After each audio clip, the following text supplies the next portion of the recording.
गुरुर्ब्रह्मा गुरुर्विष्णुः गुरुर्देवो महेश्वरः गुरुः साक्षात् परं ब्रह्म तस्मै श्री गुरवे नमः।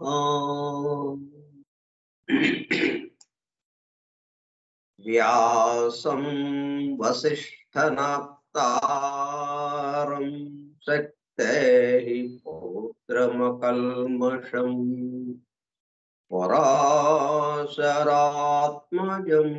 वन्दे सुकतातं तपोनिधिम् शुक्लाम्बरधरं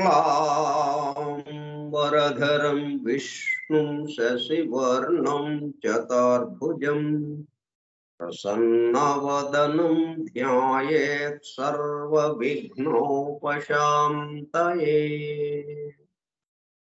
अगज आनन पद्मार्कं गजाननमहर्निशम् अनेकदं तं भक्तानां एकदन्तमुपास्महे।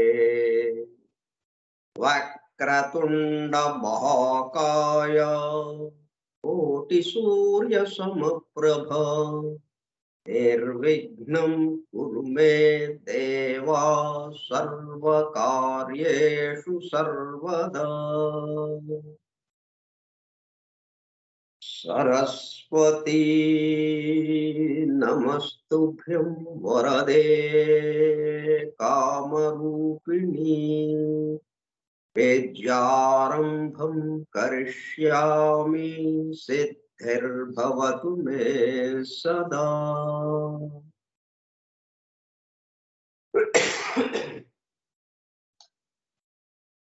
ॐ भूर्भुवस्सुवः ॐ तत्सवितुर्वरेण्यं भर्गो देवस्य धीमहि धियो यो नः प्रचोदयात्।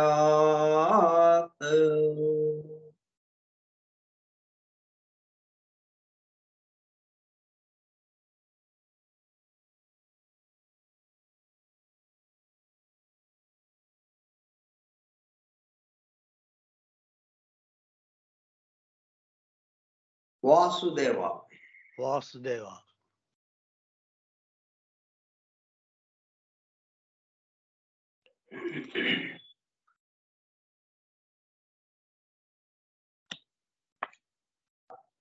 కార్యక్రమ పరిచయ పత్రం.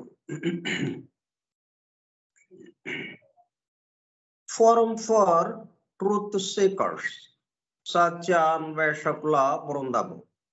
పరమ గురువులు హెలెనా పెట్రోనా బ్లవెట్స్కీ ద్వారా సమస్త మానవాళి ఆధ్యాత్మిక అభివృద్ధి పరిపూర్ణతల కొరకు అందించిన మ్యాగ్నమ్ ఓపస్ పరమాద్భుత దివ్య గ్రంథము ద సీక్రెట్ డాక్ట్రైన్, రహస్య సత్య సూత్రము. వాల్యూమ్ 1 కాస్మోజెనసిస్, ప్రథమ సంపుటము, బ్రహ్మాండోత్పత్తి క్రమము. Part 1 Cosmic Evolution in 7 stanzas from the Book of Dhyan. ప్రథమ భాగము ధ్యాన గ్రంథములోని 7 స్టాంజాస్ లో వివరింపబడిన బ్రహ్మాండ పరిణామం. గ్రంథ పఠనము, అధ్యయనము, అవగాహన, ఆత్మదర్శనము కార్యక్రమము. 99వ పాఠము 30/1/2024 మంగళవారము సాయంత్రం 4:30 గంటలు.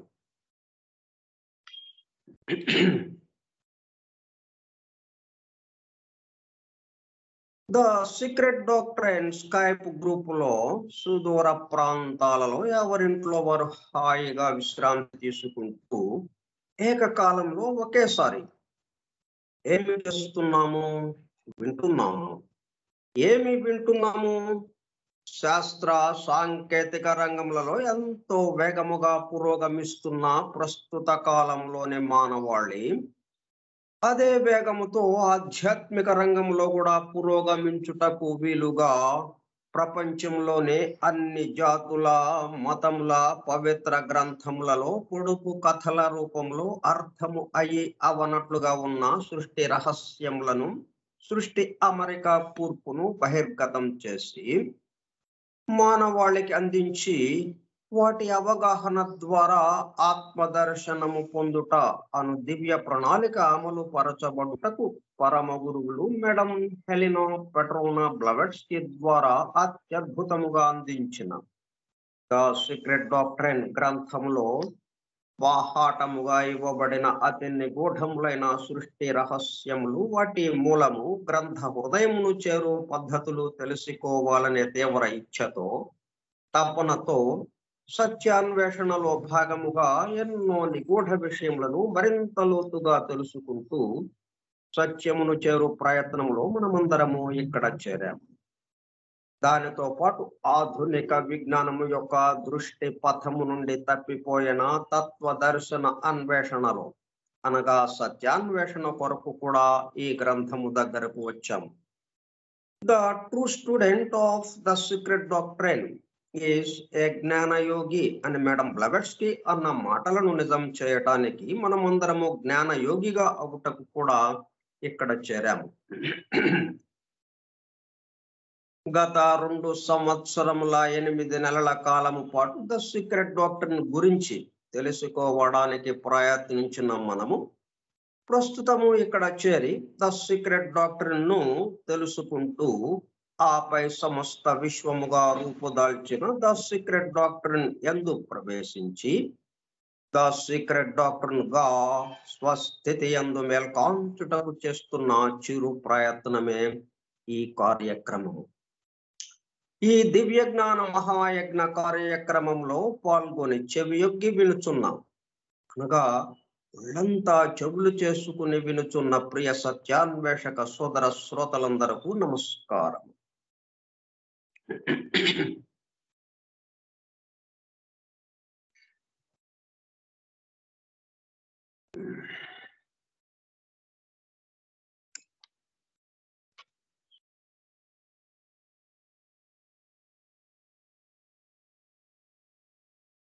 తక్షణమే ఆ దర్శనము, ఆ అనుభూతి, ఆ స్వస్థితిలోకి వెళ్ళటం, స్వస్థితి యందు మేల్కాంచటం జరగటానికి వీలుగా దానికి అనుగుణంగా మన ఈ అధ్యయనం సాగుతోంది అని బెసెంట్ ప్రసాదించిన universal prayer invocation. Oh, hidden life, vibrant in every atom. Oh, hidden light, shining in every creature.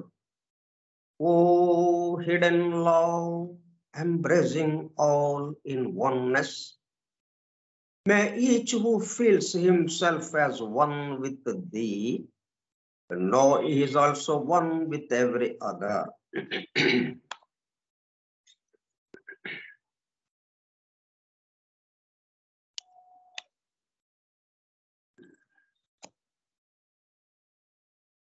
ఇప్పుడు మనం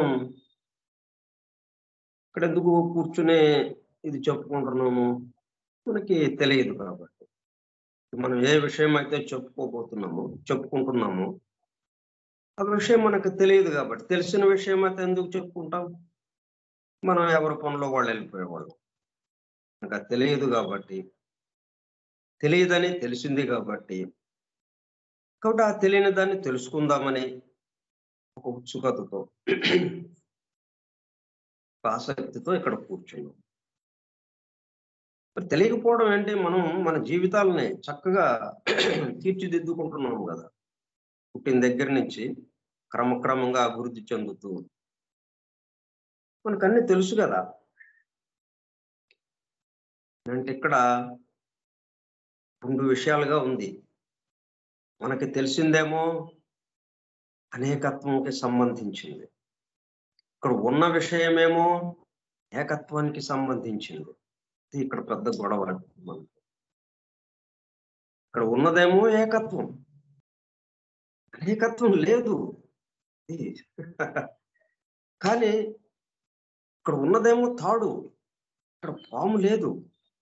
అయితే మరి ఎక్కడి నుంచి వచ్చింది ఈ పాము?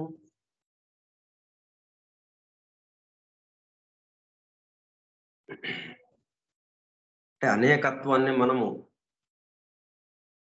అనుభూతి చెంది మొదటగా దీనికి దానికి వేరువేరుగా, భిన్నముగా, ఒకదానికొకటి సంబంధం లేనట్టుగా మనము ఆ ప్రకారం మనం జీవిస్తుంటే, ఇప్పుడు దీంట్లో ఉన్న ఏకత్వం ఏంటి అన్నదానికి మనం వస్తే గాని అది పూర్తి కదా. అది ఇక్కడ ఈ ప్రణాళికలో భాగం ఏంటంటే ముందు అనేకత్వానికి రావటం, ఈ అనేకత్వంలో ఉంటూనే ఆ ఏకత్వ భావనతో మనం వ్యవహరించడం. అనేకత్వంగా మనము వ్యవహరిస్తుంటే ఇప్పుడు ఆయన యొక్క సంకల్పానికి పూర్తి కాదు, సగమే అవుతుంది. ఆయన సంకల్పం ఏమిటి? మొత్తానికి సంబంధించిన వాడు, అసలు ఈ సృష్టికే కారణమైన వాడు, మనమందరం ఇట్లాగా ఇక్కడ ఉండటానికి కారణమైన వాడు. ఆయన ఏమనుకుంటే ఇక్కడ వచ్చాం మనం, తాను పెక్కులు కావాలి అని. పెక్కులైతే ఎవడికి వాడు యమునా తీరే అన్నట్టుగా అయిపోతుంది. ఒకళ్ళ మీద ఒకళ్ళకి కోపతాపాలు, గందరగోళాలు, ఒకళ్ళ మీద ఒకళ్ళకి ఆధిపత్యం, గందరగోళాలుగా అయిపోతుంది. ఆ గందరగోళాలు సృష్టించడానికి కాదు కదా మరి ఆయన సంకల్పించింది. దేనికి సంకల్పించాడు? మనం ఏంటంటే ఆ సంకల్పం వరకు ఆగిపోతాం. ఆయన సంకల్పించాడు తాను పెక్కులు కావాలి అని. కానీ దాంతో పాటు మనం ఏదైనా పని ప్రారంభిస్తే ఇప్పుడు ముందు ఆ పని గురించి అనుకుంటాం, తర్వాత ఆ పనిని ప్రారంభిస్తాం. అనుకోకుండా ప్రారంభించాం కదా. కాబట్టి తాను పెక్కులు కావాలి అన్నాడు. దేనికి? ఇప్పుడు మనం లేచి ఆ బిందె దగ్గరికి వెళ్ళబోతున్నాం. దేనికి? దాహం వేసింది, మంచినీళ్ళు తాగాలి. కాబట్టి ముందేమనుకున్నాము, దాహం వేసింది, మంచినీరు కావాలి అని అనుకుని అప్పుడు మనం బిందె దగ్గరికి వెళ్ళాం. అంతేగాని ఊరికి అటు ఇటు తిరుగుతా బిందె దగ్గరికి వెళ్ళి ఆ బిందులో నీళ్లు ఉన్నాయిగా, సర్లే తాగుదాంలే అని తాగలేదుగా మనం. ప్రతిదానికి పర్పస్ ఒకటి అనుకున్నామంటే ఫలానా దానికోసం, ఎందుకు ఇది అన్నట్టు ఉంటుంది. అట్లాగే మరి మన చిన్న చిన్న వాటికే మనం ఉంటే, మనం మంచినీళ్ళు తాగటానికే దాహం వేసింది, మంచినీళ్ళు కావాలి అని అనుకున్నాక అప్పుడు బయలుదేరాం. అలాగే ఈయన ఇప్పుడు సృష్టి సంకల్పించాడు దేనికోసం? ఏదో ఉండాలి. ఎందుకంటే ఆయనతో మాట్లాడడానికి మనకి ఆయనకి మధ్యన పెద్ద గోడ 7 గోడలు అడ్డం ఉన్నాయి. ఆయనతో ఏం మాట్లాడతాం? కానీ ఉండాలి. ఏంటి అని కొంచెం పరిశీలిస్తే ఈ అనేకత్వం ముందు అనేకత్వంకి వెళ్ళిపోయి ఈ అనేకత్వము వాస్తవంగా లేదు కదా. ఇక అక్కడ వాస్తవంగా ఉన్నది ఉన్నట్టుగా వాళ్ళు భావిస్తూ వాళ్ళ ఉన్నది ఉన్నట్టుగా అనుభూతి చెందుతూ జీవితాన్ని జీవించాలి. అప్పుడు ఉన్నది ఉన్నట్టు అనేటప్పుడు కల్లా ఏంటి? ఏకత్వమే ఇక్కడ ఉంది, ఒకడే ఇన్ని రూపాలు తీసుకున్నాడు అన్నది వచ్చేస్తే ఇంకా ప్రేమ వచ్చేస్తుంది. ఇప్పుడు అదే మనం ఆ ఇన్వొకేషన్ యూనివర్సల్ ప్రేయర్ మరి అదే కదా, ఎంబ్రేసింగ్ ఆల్ ఇన్ వన్నెస్. అట్లా అనేటప్పుడు కల్లా may each who feels himself as one with the. ఎవరికి వాళ్ళము ఆయనతో ఒకటైపోతున్నాం. అంటే అవతలోడు కూడా ఆయనతో ఒకటైపోయారు, మనము ఆయనతో ఒకటైపోయాము. అంటే పరిధి మీద ఉన్న ప్రతి బిందువు కేంద్రంతో అనుసంధానమైంది. అంటే అర్థం ఏంటి? కేంద్రం దగ్గర విడివిడిగా ఉన్నామా మనం? కేంద్రం దగ్గర కలిసిపోయాము. కాబట్టి అక్కడ ఒకటిగా ఉన్నప్పుడు ఈ పరిధి మీద కూడా మనం ఒకటమే, ఒకటానికి సంబంధించిన వాళ్ళమే. ఆయన సంకల్పం వల్ల మనం ఇలాగా వేరువేరుగా ఉన్నట్టుగా అనిపిస్తున్నప్పటికీ మనము ఒకటికి సంబంధించిన వాళ్ళమే, కేంద్రానికి సంబంధించిన వాళ్ళమే. అందుకే no is also one with every other. అప్పుడేమైంది? నా పక్కనోడు కూడా నేను ఎట్లాగైతే ఆయనతో ఒకటిగా అయిపోయాను, నా పక్కనోడు ఆయనతో ఒకటైపోయారు. కాబట్టి మేమిద్దరము ఆయనతో ఒకటైపోతున్నాం. కాబట్టి మేమిద్దరం కూడా ఒకటే, ఈ పరిధి మీద ఉన్న మనందరం కూడా ఒకటే అన్న దాంట్లోకి అది రావాలి. ఇప్పుడు అది ఉన్న విషయం. అది మనం ఇప్పుడు దాకా ఏమనుకుంటున్నాము? ఉన్నదాన్ని కాకుండా ఇంకొక విషయం అనుకుంటున్నాం మనం వేరువేరుగా.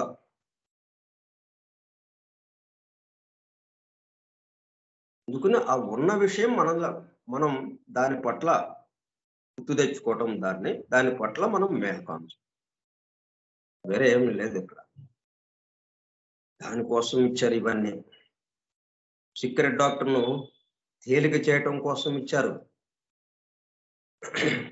మన యొక్క ఆత్మదర్శనము, దైవానుభూతి, వీటికి సంబంధించిన మన అసలైన లక్ష్యం ఏదైతే ఉందో ఆ లక్ష్యం చేరడానికి అత్యంత కష్టతరంగా ఉన్న మార్గాన్ని ఇప్పటి వరకు అత్యంత తేలిక చేశారు. అవగాహన ద్వారా ఆత్మదర్శనం. సరే,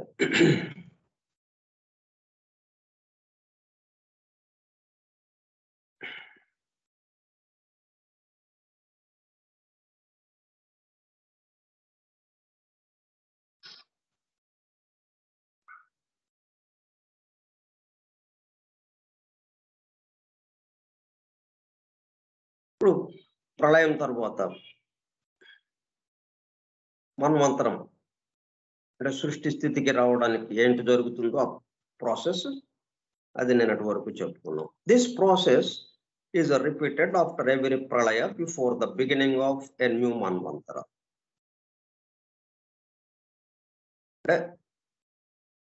Breath of the Elohim produced or photographed the first divine ideation of the things to be. తను సృష్టిని ఎట్లాగా చేయాలని అనుకున్నాడు, దాన్ని ఫోటో తీసినట్టు అయింది. మనం ఫోటో తీస్తే ఏమైంది? మన యొక్క ఆ లోపల ఉన్నటువంటి ఆ ఫిల్మ్ మీద మన యొక్క ఆకారానికి సంబంధించి మొత్తం ముద్ర పడిపోతుంది. అక్కడ ఆ ఫ్లాష్ రాగానే ఆ ఫ్లాష్ వల్ల అక్కడ రసాయనిక మార్పులు జరిగి మన యొక్క ఎదురుగా ఏదైతే ఉందో దాని యొక్క ముద్ర దాని మీద పడిపోతుంది, రీల్ మీద. అట్లా తను మొత్తం ఏదైతే ఆ ప్లాన్ ఉందో ఈ సృష్టి మొత్తం చిట్ట చివరి దాకా మళ్ళా సృష్టి స్థితి పూర్తి అయిపోయి మరలా ప్రళయ స్థితి వచ్చేదాకా ఎట్లా ఉండాలో సమస్తము అంటే బ్రహ్మ యొక్క 100 సంవత్సరాలు, అట్లాగే ప్లానెటరీ చైన్ యొక్క అంటే 1000 మహాయుగాలకి సంబంధించి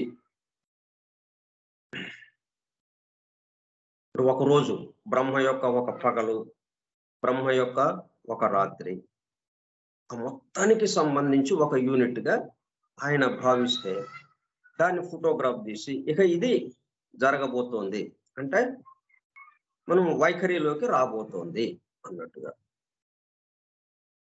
This process is repeated after every pralaya before the beginning of a new manvantara or period of sentient. Sentient అంటాం మనం మామూలుగా ఇట్లాగా SNTIENT. దాన్ని అంటే మనం ఈ ఇంగ్లీషు భాషకు వచ్చి రావడం కల్లా మనకేంటంటే అక్కడ ఉన్న అక్షరాలను బట్టి మనం పలికితే అది కొన్ని పదాలకి అది సరిపోదు. అక్కడ ఉన్న అక్షరాలు ఉన్నప్పటికీ ఇంకొక రకంగా పలకాల్సి వస్తుంది మనం. SENTIENT సెంటియంట్ అంటాం. IENT ఇంట్ అని కదా సెంటియంట్, కానీ అట్లా పలకూడదు. అది దాన్ని పలికే విధానం ఏంటంటే సెన్షంట్. సెన్షంట్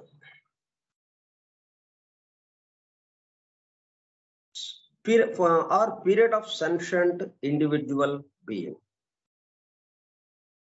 ప్రళయం నుంచి సృష్టి స్థితిలోకి రావాలంటే చైతన్యం.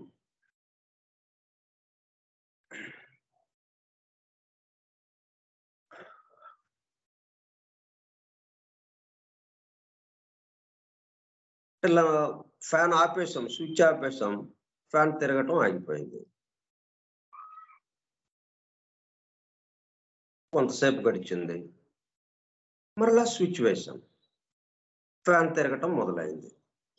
అంటే ఫ్యాన్ ఆగిపోవటం ప్రళయము, ఫ్యాన్ తిరగటం మరలా సృష్టి స్థితిలోకి రావటం అంటే చైతన్యవంతం అవటం. ఆ ఫ్యాన్ లోకి మరి ఎట్లా తిరగగలిగింది? అది అంతకుముందు ఎందుకు తిరగలేకపోయింది, ఇప్పుడు ఎలాగ తిరగగలిగింది అంటే దాంట్లో ఆ చైతన్యం, ఆ ఎలక్ట్రిసిటీ, ఆ విద్యుత్ శక్తి దాంట్లోకి ప్రవేశించడంతో అది చైతన్యవంతమైంది. చైతన్యవంతమై తిరగటం ప్రారంభించింది. అట్లాగా ఈ సృష్టికి సంబంధించినటువంటి సమస్త జీవుల్లో చైతన్యం మేల్కాంచి ఇంకా అందరూ కూడా మేల్కాంచి పనులు చేయటం ప్రారంభించారు. మన్వంతరం మరలా ప్రారంభమైంది.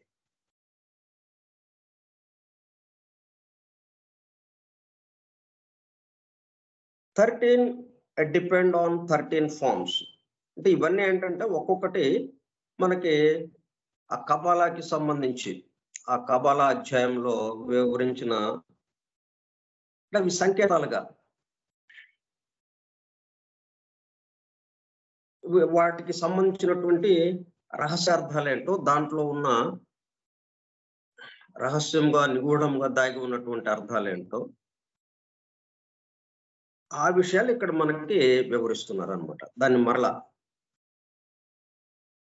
ఇప్పుడు అక్కడేమన్నారు, 13 డిపెండ్ ఆన్ 13 ఫార్మ్స్ అన్నారు. ఏంటది? 13 మీద ఆధారపడి 13 యొక్క ఆకారాల మీద ఆధారపడింది.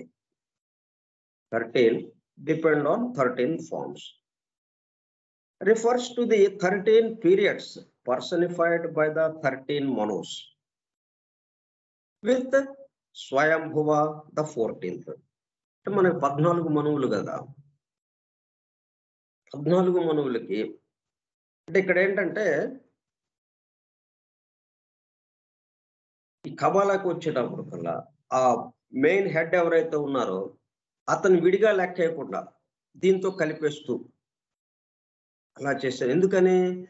ఆయనలోనే ఇదంతా జరుగుతుంది కాబట్టి, హెడ్లోనే ఎవరైతే దీనికి అధిపతిగా ఉన్నాడో ఆ అధిపతిలోనే ఇది జరుగుతుంది కాబట్టి, అధిపతే వీటన్నిటిగా మారుతున్నాడు కాబట్టి ఆయన్ని లెక్కలోకి తగ్గిస్తున్నారు అనమాట. అందుకని 14 ఉంటే 13 అని ఆ 14 ఏంటది? With Swayambhuva the 14th. 13 instead of 14 being an additional while. Those 14 Manus who reigned within the term of a Mahayuga, a day of Brahma.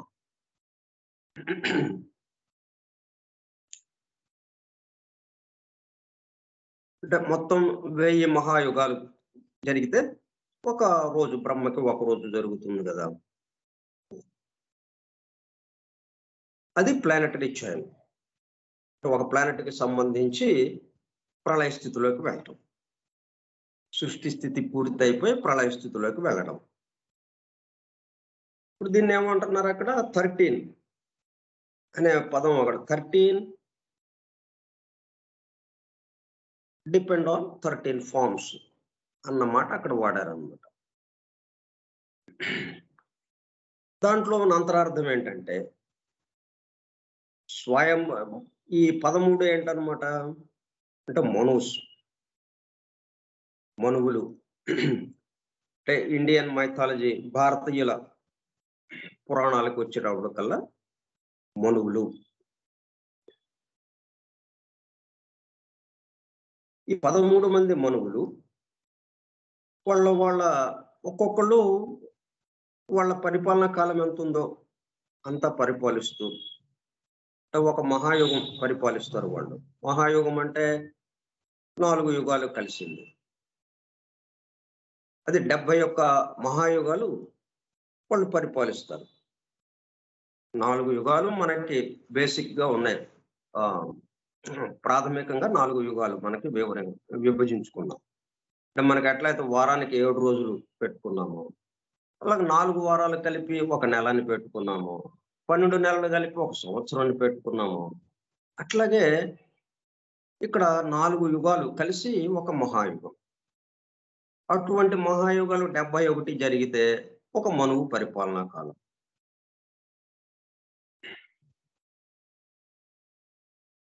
ఇదంతా జరుగుతుంది అంటే దానంతటిగా అది జరగటం అనేది మరి సాధ్యపడదు కదా. జరిపించే వాళ్ళు ఎవరో ఒకళ్ళు ఉండాలి.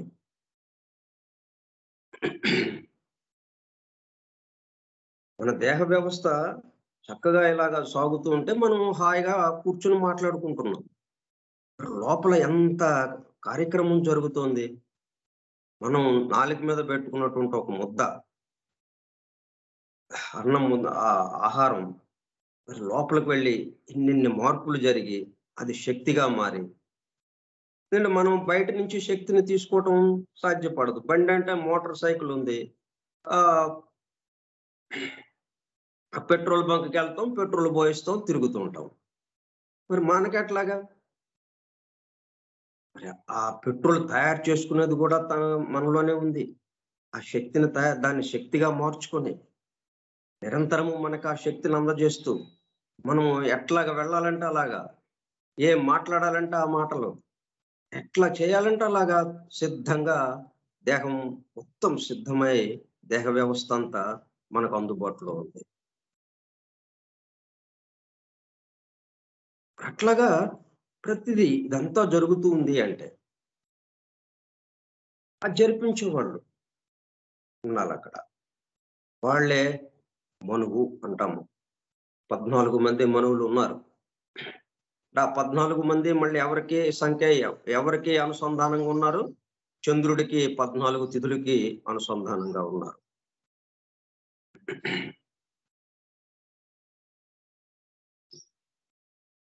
ఇట్లా 14 మంది మనువులు. అయితే మరి 13 అని అన్నారు ఇక్కడ. 13 అని అంటే 13 ఇన్స్టెడ్ ఆఫ్ 14. 14 మంది కదా, మరి ఇక్కడేమో 13 అనే అంకె ఇచ్చారు. బీయింగ్ అన్ అడిషనల్ వైల్, ఈ మొత్తానికి సంబంధించి ఒకడున్నాడు స్వయంభువ. వీళ్ళందరూనేమో ఆయన నుంచి బయటకు వస్తున్నారు. ఈయన స్వయంగా తనకు తనుగా స్వయంభువ తనకు తనుగా వ్యక్తమయ్యాడు. తనకు తనుగా, అందుకుని ఆయన లెక్క వేయకుండా మిగతా ఆయన నుంచి వచ్చిన వాళ్ళు ఎంతమంది అని లెక్కేస్తే 13 మంది అయ్యారు అన్నట్టుగా.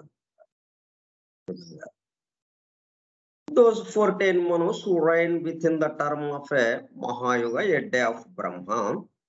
These 13, 14 of the objective universe depend on the 13 paradigmatic ideal forms. ఇట్లాగా స్వయంభువ మనువు నుంచి ఇక సృష్టి వ్యక్తం అవడం, ప్రళయ స్థితి నుంచి వ్యక్త స్థితికి. కొత్తగా సృష్టి తయారవడం అనేది లేదు ఇక్కడ. ఇక్కడంతా ఏంటుంది?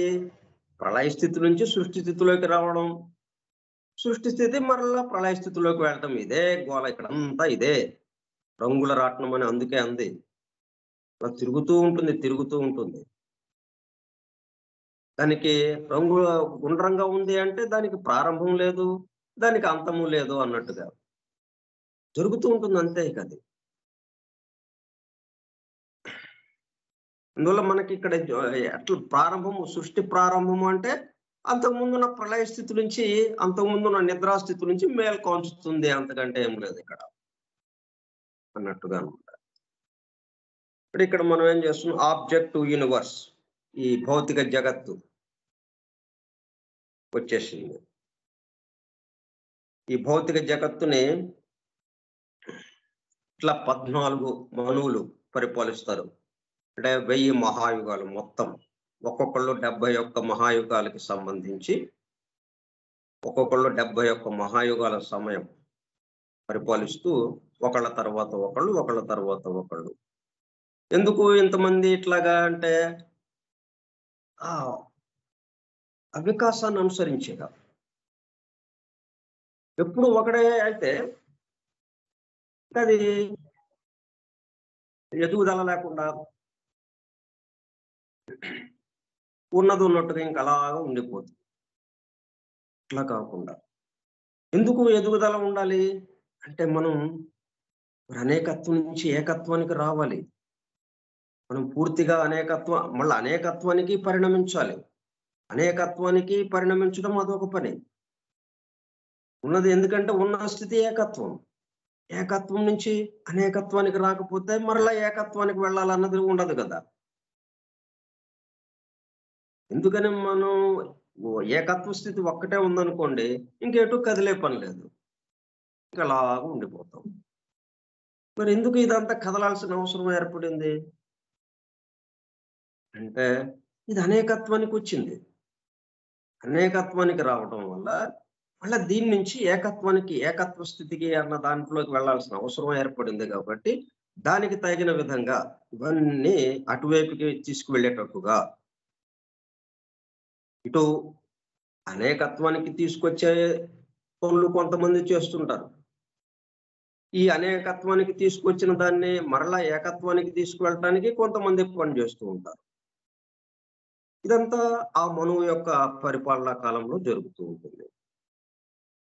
ఇట్లా 14 మంది పూర్తయ్యేటప్పటికల్లా 1000 మహాయుగాలు అయిపోతుంది. 1000 మహాయుగాలు అయ్యేటప్పటికల్లా ఒక ప్లానెటరీ చైన్ పూర్తవుతుంది. అంటే 7 రౌండ్లు పూర్తవుతాయి. అప్పటికి 7 రౌండ్లు పూర్తయ్యేటప్పటికల్లా ఒక చైన్, ప్లానెటరీ చైన్, ఇంకా అది ప్రళయ స్థితిలోకి వెళ్ళిపోతుంది. అంటే బ్రహ్మకి ఒక పగలు పూర్తయింది అనమాట. పగలు పూర్తయింది కాబట్టి నెక్స్ట్ ఏంటి? ఇంకా రాత్రి. రాత్రి అంటే నిద్ర. పగలు పని, రాత్రి నిద్ర. అంటే పని చేసే దాన్నేమో పగలు అంటున్నాం, నిద్రపోయేదాన్ని రాత్రి అంటున్నాం. ఇప్పుడు రాత్రి నిద్రని అంటే కుదరదు కదా. నైట్ షిఫ్ట్ చేసేవాళ్ళు ఉన్నారు చాలా మంది. పగలంతా నిద్రపోతారు వాళ్ళు, రాత్రి పని మొదలెడతారు వాళ్ళు. నైట్ షిఫ్ట్ చేసేవాళ్ళు ఉంటారు. మరి అంతకుముందు ఫ్యాక్టరీలో విన్నాం మనం. ఇప్పుడు ఈ సాఫ్ట్వేర్ ఇంజనీర్లు కూడా నైట్ షిఫ్ట్ చేసుకుంటా కూర్చున్నారు చాలా మంది. అక్కడ కూడా వచ్చింది. కాబట్టి నైట్ షిఫ్ట్ వాళ్ళు చేసేవాళ్ళు, అది పగలు, అది వాళ్ళకి. మనకేమో రాత్రి, అది వాళ్ళకి పగలు. ఎందుకంటే పని చేస్తున్నారు. పని అంటే పగలు, విశ్రాంతి నిద్ర అంటే రాత్రి. కాకపోతే వాళ్ళకి రివర్స్ లో ఉంటుంది. అలాగా సో ఈ ఆబ్జెక్టివ్ యూనివర్స్, ఈ భౌతిక జగత్తు, స్థూల జగత్తు డిపెండ్ ఆన్ ద 13, 14 13. దాని మొత్తానికి ఎక్కడి నుంచి అయితే వస్తుందో అది కూడా కలుపుకొని 14. స్వయంభువ మనువుతో కూడా కలుపుకొని ఈ 13 ఏమో స్వయంభువ మనువుది లెక్క తీసేసి ఇచ్చింది ఆ 13 అన్నది. ఆయన తనంతటికి తను ఈ లెక్క ఎందుకు ఇచ్చారు ఈ 13 అనేది? ఇవి ఒకళ్ళ నుంచి ఒకళ్ళకి ఉద్భవించడం వల్ల ఆయనేమో తనకి తనే ఉద్భవిస్తున్నాడు. అందుకని అట్లాగా దాన్ని లెక్కలోకి తీసుకోలేదు కబాలా సంప్రదాయం. అట్లాగే 7 కదా, మనకి 7 ప్రిన్సిపల్స్, 7 అంటాం, కానీ అక్కడ 6 అంటున్నారు వాళ్ళు. ఎందుకు? ఒక్కట్లో నుంచి ఇది వస్తుంది కాబట్టి, మొట్టమొదటిగా ఏది ఉందో దాంట్లో నుంచి ఇవన్నీ వస్తున్నాయి కాబట్టి ఈ 6ని లెక్కలోకి తీసుకుంటూ దాంట్లో ఇది జరుగుతుంది కాబట్టి అందుకని ఆ 1ని వదిలేస్తున్నారు వాళ్ళు.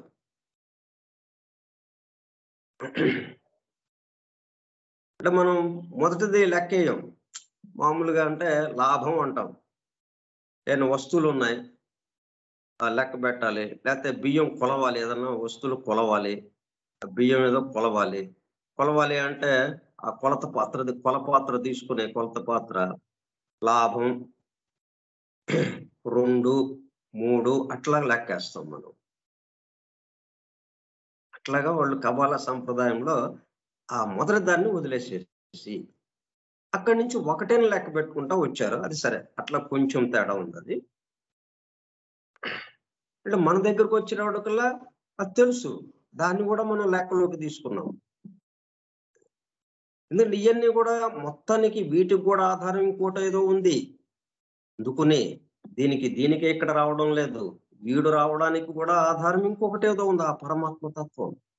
దాన్ని లెక్కలోకి వేసుకోం కానీ మనం ఈ మిగతాయన్ని లెక్కలోకి వేసుకోవాల్సిన అవసరం ఉంది అని.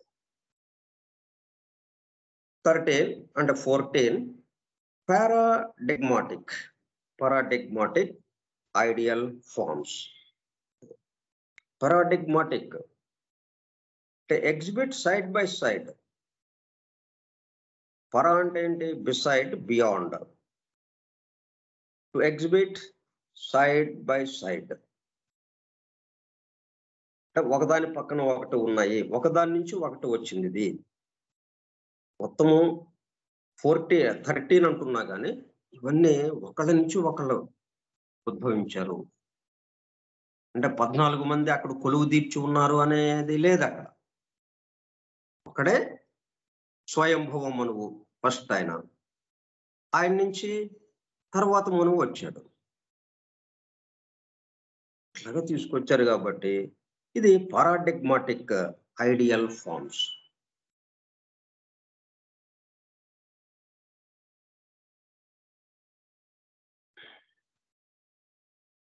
The meaning of the 6,000 years. తర్వాత ఇంకొక పదం వచ్చింది అక్కడ, మనం మొన్న చదువుకున్న దాంట్లో 6,000 years hang in the first 6 words అనేది ఒకటి వచ్చింది. అదేంటి?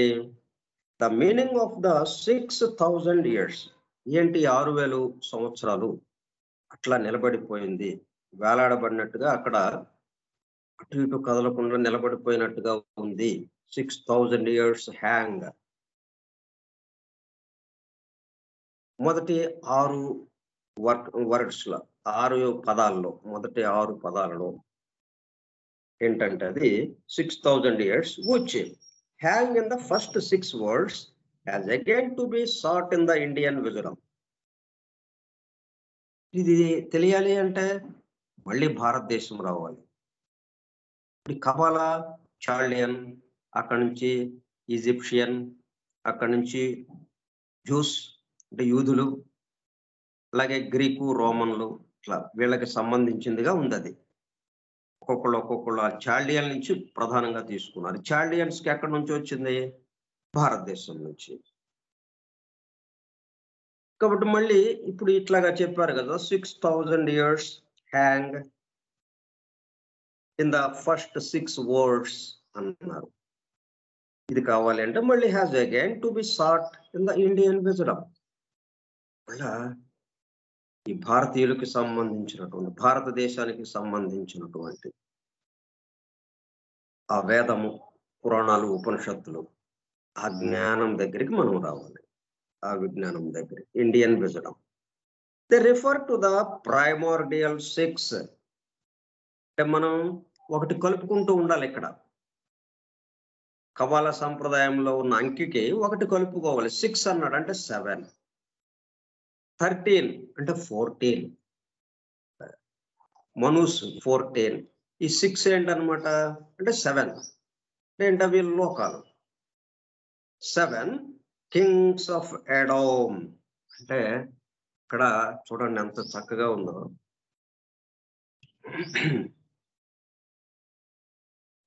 అంటే వ్యక్త రూపానికి రావాలి, స్థూలానికి రావాలి. స్థూలానికి ఏది రావాలి? ఎందుకు రావాలి స్థూలానికి? సూక్ష్మంలో ఉంది కాబట్టి. సూక్ష్మంగా మొత్తం కలిసిపోయి ఉంది కదా అది. మొత్తం ఇక్కడే స్థూలంగా ఏదైతే మనకి ఇక్కడ మొత్తం కనిపిస్తూ ఉందో సమస్త విశ్వము మొత్తం కలిసిపోయి ఒక దాంట్లో ఒకటిగా ఉంది. ఇప్పుడు సూక్ష్మంలో కలిసిపోయి ఉంది. వాటి అవన్నీ స్థూలంగా విడివిడిగా రావాలి. విడివిడిగా రావాలంటే ఒక్కసారిగా వస్తాయా? మనము ప్రాసెస్ ఉంటుంది. ఒక 5, 6, 7 స్థాయిల్లో అది క్రమక్రమంగా స్థూలానికి వస్తూ సొలిడిఫై అవుతూ చిట్ట చివరికి పూర్తిగా ఘనంలోకి రావటం, పూర్తిగా స్థూలానికి డెన్స్ ఫిజికల్ మ్యాటర్ గా రావటం. ఇది ఏడో స్థితికి కానీ ఇది పూర్తి డెన్స్ ఫిజికల్ మ్యాటర్ గా రావడానికి అవకాశం ఉంది. అట్లాగా ఏడో స్థితికి వచ్చినప్పుడు మాత్రమే ఇది పూర్తిగా స్థూలానికి వచ్చినట్టుగా అవుతుంది. అంతకుముందంతా సూక్ష్మంగా ఉంది. ఇంకోటి ఇక్కడ ఏమైంది? ఆ 6, 7 ఏంటి చెప్తా ఉంది? Kings of Edom who typify the worlds or spheres of our chain during the first round. ఒక రౌండ్ అనేటప్పుడు కల్లా మనం 7 గోళాలు, అటు ఎడం వైపు 3 గోళాలు, కుడివైపు 3 గోళములు, అట్టడుగున ఉన్నది ఒక గోళము. ఈ 7 గోళాలు తిరిగి వస్తే ఆ జీవ ప్రసారం అప్పుడు ఏమైంది? ఒక రౌండ్ పూర్తి చేసినట్టుగా అయింది. ఒక పరివర్తనం పూర్తి అవుతుంది.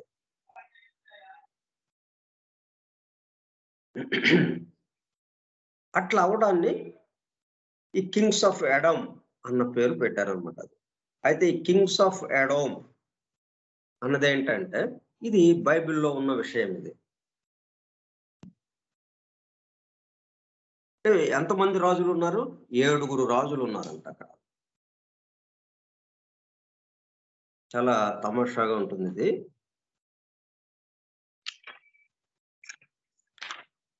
అంటే ముందు ఇక్కడ ఎందుకు వచ్చారనేది చెబుదాం. భారతదేశం వెళ్తే గాని the meaning of the 6,000 years which hang in the first 6 words has again to be sought in the Indian wisdom. ఇక్కడ ఏంటుంది? ఇండియన్ విజడంలో, భారతీయ వాంగ్మయంలో, భారతీయ వేద దర్శనంలో ఏంటి ఉంది? ఇక్కడ అష్టవసువులు అంటే 33 కోట్ల దేవతలు ఉంది. అది మనము ఒక అవగాహన. అంటే 12 ఆదిత్యులు, 11 రుద్రులు, అష్టవసువులు. అంటే 3 స్థాయిల్లో స్థూలానికి రావటం. ప్రళయం అనేటప్పటికల్లా ఏంటివి? మొత్తం సూక్ష్మానికి వెళ్ళిపోయింది. అంతకుముందు చక్కగా స్థూలంగా ఉండి ఈ దృగ్గోచరం అవుతున్నటువంటి విశ్వం మొత్తము ఏం జరిగింది? ప్రళయ స్థితి వచ్చేటప్పటికల్లా మొత్తం కరిగిపోయింది. ఒక ఎలిమెంట్లో నుంచి ఒక ఎలిమెంట్లోకి, ఒక భూతంలో నుంచి ఇంకొక భూతంలోకి, ఈ పంచభూతాలు ఏదైతే ఉన్నాయో ఆ పంచభూతాలు ఒక భూతంలో ఇంకొక భూతం తన ముందు నుంచి తను ఏ భూతంలో నుంచి బయటికి వ్యక్తమైందో ఆ భూతంలోకి వెళ్ళిపోయింది. ఈ రెండు కలిసి దాని వెనక ఉన్నటువంటి ఆ మూడో దాంట్లోకి వెళ్ళిపోయింది. అట్లా మొత్తం కరిగిపోయింది. ఇక్కడ స్థూలము, ఈ డెన్స్ ఫిజికల్ మ్యాటర్ లేదు, జలము లేదు, పృథివీ తత్వం లేదు, జలతత్వం లేదు, అగ్నితత్వం లేదు, వాయుతత్వం లేదు, మొత్తం వెళ్ళిపోయినాయి. అవన్నీ ఉంటేనే కానీ ఇక్కడ విడివిడిగా మనకి స్థూలంగా ఉండటానికి అవకాశం లేదు. కాబట్టి ఇప్పుడు ఇవన్నీ రావటానికి 7 స్థితులుగా వచ్చినాయి. ఇక్కడికి 7 భూతాలు ఉన్నాయి. మనకి 5 భూతాల వరకే ఇప్పుడు మనకి అందుబాటులో ఉన్నాయి. ఇంకా 2 మన రాబోయే రౌండ్స్ లో, రాబోయే 6వ ఉపజాతి 7వ ఉపజాతికి సంబంధించి, అట్లాగే ఇప్పుడు 4th రౌండ్ లో ఉన్నాము. ఆ నెక్స్ట్ రౌండ్ లో ఇవి కూడా మనకి వ్యక్తం అవుతాయి. ఆ రెండింటిని గురించి కూడా మనకి గ్రహించడానికి అవకాశం ఏర్పడుతుంది. అప్పుడు ఆ రెండింటి గురించి కూడా చెప్పుకుంటాం. అంటే భూతాలు ఎన్ని అంటే హౌ మెనీ ఎలిమెంట్స్ అని అంటే 7 ఎలిమెంట్స్ అంటాం, 5 ఎలిమెంట్స్ అనం. ఇప్పటికి ఇట్లాగా ఉన్నాయి కదా ఇవి. ఇప్పుడు మనం స్థూలానికి రావాలి అంటే అష్టవస్తువులు. అది రేడియేషన్, ఇది వైబ్రేషన్, ఇది రేడియేషన్, ఏది వెలుగు, ఓన్లీ వెలుగు ప్రకాశం ఉంటుంది. 12 ఆదిత్యులు 12 మంది, 11 మంది ఏకాదశ రుద్రులు సౌండ్కి సంబంధించి, వైబ్రేషన్ నాదంకి సంబంధించి. ఇంకా అక్కడి నుంచి అష్టవస్తువులు, ఇది పృథ్వీ తత్వానికి సంబంధించి. ఇట్లా 3 స్థాయిల్లో ఇది వస్తుంది. ఈ మొత్తాన్ని కలిపితే ఎంత అయింది? 12, 11,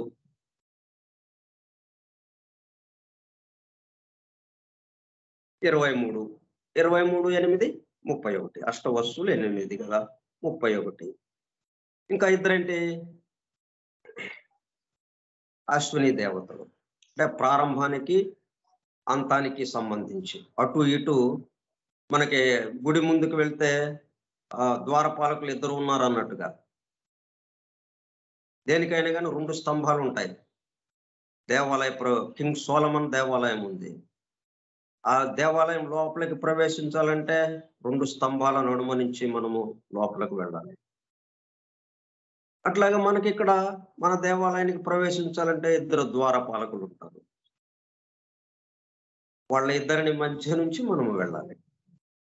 అట్లాగా ఆ 2 అశ్విని దేవతలు ఈ సృష్టి మొత్తానికి సంబంధించి. 33 కోట్ల దేవతలు అని మనకి చెప్తూ ఉంటారు. కోటి అంటే 33 కోట్లే ఉన్నారా? అంతమంది నా దేవతలు ఉంది అంటే ఇట్లా సమూహాలు, 33 రకాల సమూహాలు ఉన్నటువంటి దేవతలు. కోటి అంటే సమూహము. సంస్కృతంలో కోటి అంటే సమూహం. ఎన్ని సమూహాలు ఉన్నాయి? 33 కోట్ల సమూహాలు. అది 33 సమూహాలు ఉన్నాయి. ఒక్కొక్క సమూహంలో అనంతం, ఎంతమంది అవసరమో అంతమంది ఉంటారు అక్కడ. లెక్క వేయలేము అన్నంత అంతమంది ఉంటారు అన్నమాట. ఇప్పుడు ఎట్లాగైతే నక్షత్రాల గురించి మనకి 27 నక్షత్రాలు అంటాం. అంటే 28 నక్షత్రాల విభాగం ఒకటి ఉంది. సరే, 27 అనేది మనకి ప్రాచుర్యంలో ఉంది ప్రస్తుతం. మీకు 27 నక్షత్రాలైనా తెలుసు ఇండియా ఈ భారతీయులకి అన్నట్టుగా పాశ్చాత్యులు కొంత. మరి నక్షత్రాలు ఎన్ని ఉన్నాయి అక్కడ? కోటాను కోట్లు ఉన్నాయి విశ్వంలో, ఆ ఖగోళంలో, అంతరిక్షంలో. తల పైకెత్తి చూస్తే ఎన్ని నక్షత్రాలు. మనమేమో 27 అండి అంటున్నాము నక్షత్రాలు. అంటే మనం చెబుతున్నటువంటిది వాటి యొక్క సమూహాలకి సంబంధించి, వాటి తత్వాలకి సంబంధించి 27 రకాల తత్వాలకి సంబంధించిన నక్షత్రాలు అక్కడ ఉన్నాయి అన్నట్టుగా. ఆ విభాగంలోకి మనకు కనపడే భౌతికమైనటువంటి నక్షత్రాలు వస్తాయి. ఇవి తత్వాలు, అంటే సృష్టికి ముందు ఉన్నటువంటివి. మనం చెప్పుకునే భారతదేశంలో ఈ వేదంలో చెప్పబడ్డ ప్రతి విషయము సృష్టికి ముందు ఉన్న విషయాలకి సంబంధించి అక్కడి నుంచి మొదలుపెట్టి చెప్పారు. అది ఇప్పుడేంటి మనకి ఈ అష్టవసుల గురించిన కథ ఇది. ఇప్పుడు ఈ అష్టవసులది ఏంటి మనకు కథ? శంతనుడు, గంగాదేవి. శంతనుడు గంగాదేవిని మోహించాడు. అయితే దానికి ముందు ఏమైంది, ఈ అష్టవసులు శపించబడ్డారు ఇంద్రలోకంలో. ఈ కర్స్ అనేటప్పటికల్లా శాపం ఇచ్చారు. అంటే వీళ్ళేదో తప్పు చేశారు, అందుకని వీళ్ళని శపించారు. ఆ శాప ఫలితంగా వీళ్ళు భూమి మీదకు వచ్చేసారు అన్నట్టుగా ఉంటాయి మనకి. కానీ అది ఏంటన్నమాట, వాళ్ళు నెక్స్ట్ కార్యక్రమానికి సిద్ధపడటం అన్నమాట. కాబట్టి గంగాదేవి వచ్చింది వాళ్ళని మరలా ఈ స్థితి నుంచి వెనక్కి ఆ సూక్ష్మ స్థితిలోకి తీసుకువెళ్ళడానికి. సరే శంతనుడు మోహించాడు. సరే పెళ్ళైన తర్వాత అయితే ఒక కండిషన్ పెట్టింది, ఒక నిబంధన, ఒక నియమం పెట్టింది. నేను పిల్లలు కలిగితే నేను నీళ్లలో వేసేస్తాను, నా ఇష్టమైనట్టుగా చేస్తాను, నువ్వు ఎదురు చెప్పకూడదు. నేను ఏదైనా పని చేస్తే నువ్వు ఎదురు చెప్పకూడదు, కాదు అనకూడదు. నువ్వు కాదు అన్నావంటే నేను ఇంకెళ్ళిపోతాను. ఇప్పుడు ఆమె ఉండాలని కదా అతని మీద, ఆమె మీద మోజుతో కదా ఇక్కడ ఉన్నాడు ఆయన. సరే అన్నాడు. సరే ఒకడు పుట్టాడు. పుట్టిన వెంటనే తీసుకెళ్ళి ఆ గంగా నదిలో వదిలేసింది. ఎవరన్నా చేస్తారా అలాగా? వదిలేసింది. అయ్యో అన్నాడు ఈయన. కానీ ఎదురు చెప్పకూడదు, చెప్తే ఈమె వెళ్ళిపోతుంది. ఆమె వెళ్ళిపోతే తన సుఖానికి అడ్డం అవుతుంది. సరే అనుకున్నాడు. ఎందుకంటే సుఖం యొక్క బలం ఎక్కువగా ఉంది అప్పటికి, ఆ కామాకర్షణ ఎక్కువగా ఉండటంతో సరే అన్నాడు. సరే 2, 3, 4 వెళ్ళిపోతున్నాయి అలాగ వరుసగా. క్రమక్రమంగా ఈ పిల్లల మీద మమకారం పెరుగుతుంది ఆయనకి. ఈమె మీద ఆకర్షణ ఆ మేరకు ఈమె మీద ఉన్న ఆకర్షణ క్రమక్రమంగా తగ్గుతూ వస్తుంది. చివరికి 8వ వాడు వచ్చాడు. ఆయన కూడా తీసుకుని బయలుదేరింది. ఆగు అన్నాడు. అంతే, వాడిని చేతిలో పెట్టేసింది, అమ్మాయం అయిపోయింది. ఆయనే భీష్ముడు. 8వ వాడు అనమాట. అష్టవస్తువుల్లో 8వ వాడు పృథ్వీ స్థితికి వస్తాడు. మూలకాల్లో కూడా మనకి ఆ 8వ స్థితిలో ఉన్న మూలకం మనకి కనిపిస్తూ ఉంటుంది. మిగతా 7 రకాలు మనకి కనబడవు, సూక్ష్మంగా ఉంటాయి. ఇటు సైన్స్ గా కూడా అది నిర్ధారింపబడింది. ఇటు మనకి అష్టవస్తువులు ఈ ఏది భౌతిక స్థితికి రావడానికి దానికి అనుగుణంగా ఇక్కడ కథ చెప్పారు మనకి. దానికి అనుగుణంగా ఆ రహస్యాన్ని, ఆ సృష్టికి సంబంధించినటువంటి విషయాన్ని వాళ్ళు నటించి మనకి చెప్పడం కోసం వ్యక్తులుగా దిగారు కిందకి. ఇప్పుడు వీళ్ళందరూ ఇట్లాగా నటించేటప్పుడు కల్లా ఆ ఫోర్సెస్, ఆ వేరియస్ ఫోర్సెస్ ఏవైతే ఉన్నాయో, పవర్స్, ఫోర్సెస్ ఇన్ నేచర్, అవి ఎట్లాగా పనిచేస్తున్నాయి అది వీళ్ళ ద్వారా మనకు అర్థమవుతుంది అన్నమాట. ఇప్పుడు ఇదే కథ ఇక్కడ మనకు వచ్చింది ఈ బైబిల్లో. Kings of Edom who typify the worlds or spheres of our chain during the first round. మొదటి రౌండ్ లోనే 7 స్పియర్స్ వచ్చేసినాయి కదా, 7 గోళాలు. ఆ 7 గోళాలకి సంబంధించి ఇక్కడ మనం దాన్ని బైబిల్లో ఒక్కసారి చదువుదాం. అంటే ఇవన్నీ ఏంటంటే మనం ఒక నమూనాగా, ఇక మీరు ఏది పట్టుకున్నా కానీ ఈ పద్ధతిలో మనం చూసుకోవటం. కింగ్ ఆఫ్ సారీ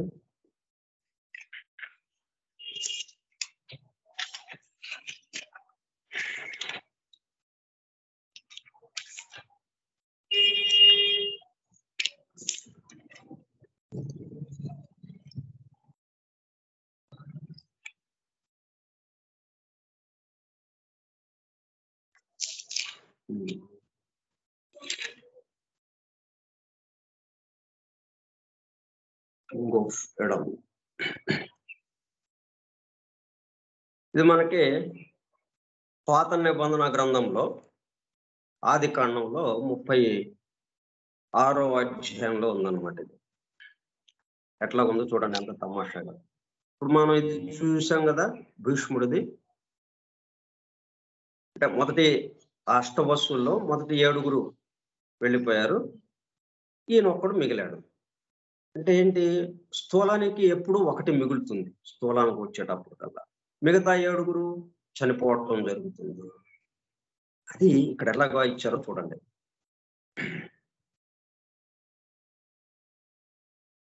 మరియు అంటే ఇది ఆదికాండము 36వ అధ్యాయం. 36వ అధ్యాయంలో 31వ వాక్యం దగ్గర నుంచి 31 నుంచి 39, 40 వరకు చదువుతాం. 40వ వాక్యం వరకు 31 నుంచి. మరియు ఏ రాజైనను, అంటే ఇక్కడంతా వంశావళిని ఇచ్చాడు అనమాట. ఎవరెవరు ఏ రాజులు ఎట్లాగా పరిపాలించారు, ఏ ప్రాంతాలని పరిపాలించారు, ఎంతకాలం పరిపాలించారు, ఇట్లాగే ఈ పద్ధతిలో ఇచ్చారు. ఈ ఆదికాండంలో ఈ జెనసిస్ అంటే మరి పుట్టుకకి సంబంధించి, సంతానోత్పత్తికి సంబంధించి.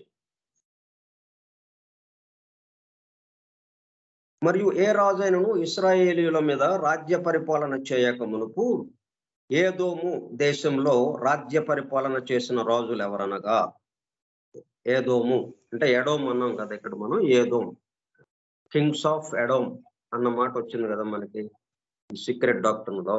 కింగ్స్ ఆఫ్ ఎడోమ్ అంటే ఏదోమ్. ఆ ఏదోముని పరిపాలించిన రాజులు ఎవరనగా ఇక్కడ ఉందన్నమాట మనకి. అంటే ఈ పవిత్ర గ్రంథాలని చదువుకునే తీరు ఇప్పుడు ఇట్లాగ మనం మామూలుగా చదివితే ఏమైంది, రాజులు ఒకటి తర్వాత ఒకడు ఇంత కాలం పరిపాలించారు, ఆయా ప్రాంతాలని ఆయా రాజ్యాలని పరిపాలించారు, అయిపోయింది. అట్లాగే ఇప్పుడు శంతనుడు, గంగాదేవి ఆ మొదటి 7 గంగా నదిలో వదిలేసింది. ఈ 8వ ఆయన పట్టుకో, ఈయన ఆగమంటే ఇక 8వ ఆయన మిగిలాడు. ఓహో అట్లాగా. కానీ సృష్టి మొత్తానికి సంబంధించిన విషయం ఉంది అక్కడ. దాన్ని చెప్పడం కోసం మరి ఎలాగ మనకి చెప్పాలి సృష్టికి సంబంధించిన విషయాలని, వీటి ద్వారా మనకు అందించారు. అందుకనే ఇక్కడ సృష్టికి సంబంధించిన విషయం ఏం చెప్పారు అన్న దాంతో మనం మొదలు పెట్టాలి ఇటువంటి మనం చదువుతున్నాం. అట్లాగే ఈ పవిత్ర గ్రంథాలే కాదు, పురాణాలే కాదు, ఉపనిషత్తులు ఏదైనా కానీ కాకుండా వాటిల్లోనే లేదు సృష్టి రహస్యాలు. మనందరి జీవితాల్లోనూ సృష్టి రహస్యాలు ఇమిడి ఉన్నాయి. వాటి ప్రకారమే జరుగుతోంది. సృష్టికి సంబంధించినటువంటి రహస్యాలు ఏమున్నాయో, తత్వాలు, ఆ ధర్మాలు, ఆ సూత్రాలు, వాటి ప్రకారమే ఎవరి జీవితమైనా కానీ, ఒక ఏగ జీవితమైన, ఒక పురుగు జీవితమైన, ఒక దోమ జీవితమైనా కానీ దాని ప్రకారమే. దేన్నైనా పరిశీలించండి, ఒక ఆకుని పరిశీలించండి.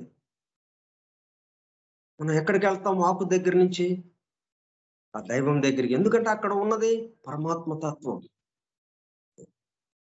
అట్లాగా అట్లా మనం మొత్తం పరమాత్మమయంగా దర్శించడం కోసం ఇదిగో ఇట్లాగా చూస్తున్నాం మనం.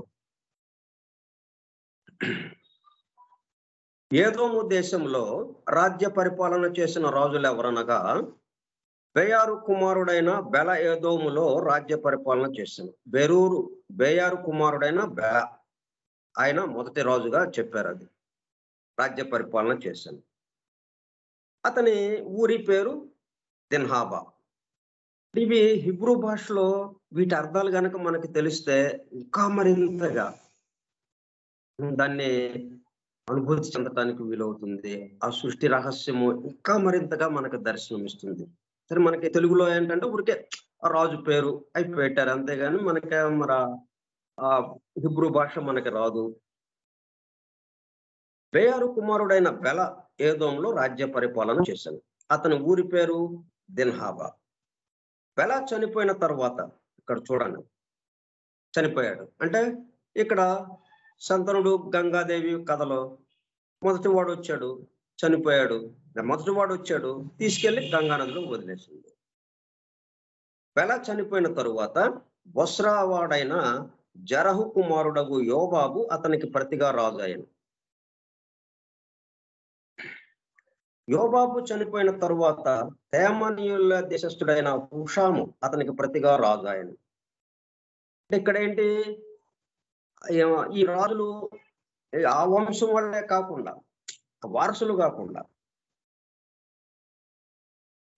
కాకుండా ఎవరో ఒకళ్ళు ఆ ప్రాంతంలో ఉన్న ఇంకొకడు వచ్చి రాజ్య పరిపాలన చేయటం ఈయన చనిపోగానే. అది ఇక్కడ విశేషం.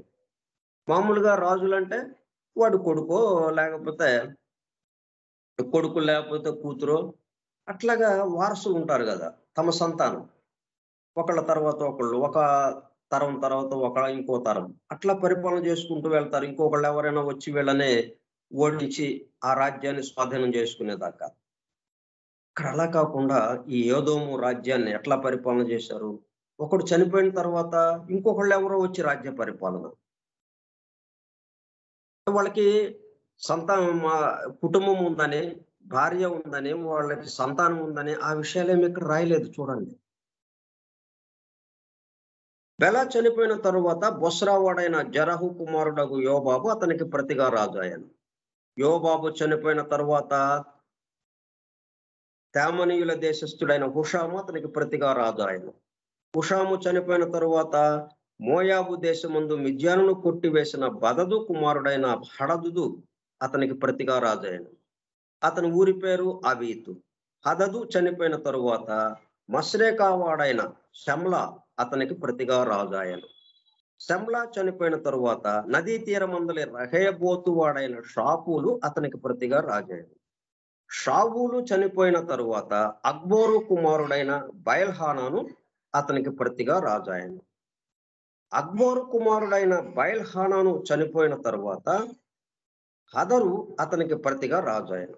అతని ఊరి పేరు పాయు. అతని భార్య పేరు మహేతబేలు. ఇదిగో ఇక్కడికి వచ్చింది. అంటే వీడు 8వ వాడు. హదరు అన్నవాడు 8వ వాడు అనమాట. అతని ఊరి పేరు పాయు. అతని భార్య పేరు మహేతబేలు. అంత ముందు వాళ్ళకు ఎవ్వరికి భార్య పేర్లు సంతానము ఏమి చెప్పలేదు.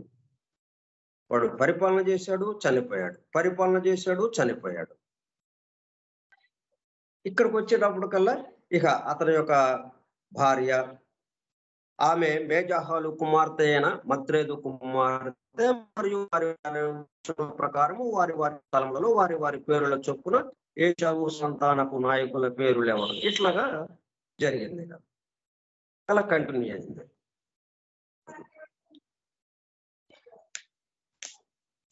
ఇట్లా ఈ కింగ్స్ ఆఫ్ ఎడమ్ అంటే అష్టవసుల గురించిన ప్రస్తావన అనమాట. అందుకనే భారతీయులు మనకి మళ్ళీ ఇక్కడికి వెళ్ళాలి, మనం దీనికి సంబంధించిన విజ్ఞానం తెలియాలి అంటే మనకి